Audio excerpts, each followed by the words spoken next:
rahmatullahi ta'ala wa barakatuh. Bismillah walhamdulillah. As-salatu was-salamu ala ashrafil mursaleen wa ala alihi wa sahbihi ajma'in, amma ba'd.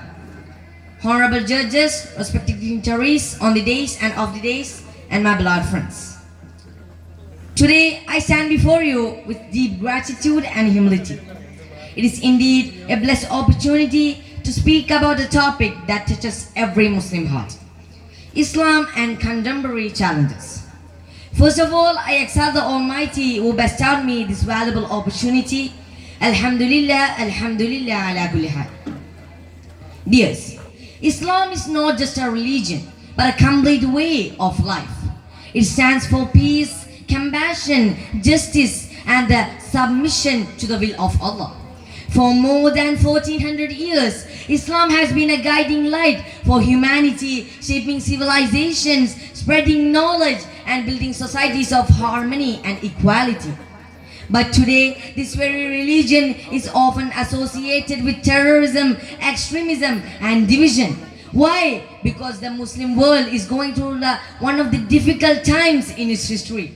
We face internal pressures, external weaknesses, and a continuous attempt to misrepresent our faith to the world.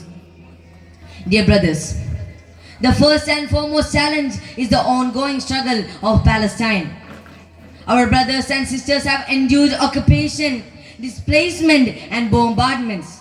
Gaza is under siege, children are martyred, and families torn apart. Yet the world remains silent. Palestine is both a bleeding wound and a symbol of resistance for the entire Ummah. We cannot forget the plight of Uyghur Muslims in China, who are denied religious freedom, forced into camps, and stripped of their identity. At the same time, Islamophobia has risen sharply across the globe. Since the 9/11 attacks, the media has relentlessly associated Islam with terrorism while ignoring its true values of mercy and peace. Internal disunity is another grave issue. The wars in Syria, Libya, and Yemen, and the sectarian conflicts in Iraq, and political instability in many Muslims lands weaken us from within. As Muhammad Abdul once said, "I went to the west and saw Islam but not Muslims, and returned to the east and saw Muslims but not Islam." And amidst these realities, we are reminded by the words of Allah. Bismillahir Rahmanir Rahim. يريدون أن يطفئوا نور الله بأفواههم ويأبى الله إلا أن يتم نوره ولو كره الكافرون. They extinguish the light of Allah with their mouths, but Allah refuses except to perfect His light. Even the disbelievers hate it. This verse is our strength, our hope, and our certainty. Islam cannot be defeated. Dear brothers, our challenges are very heavy.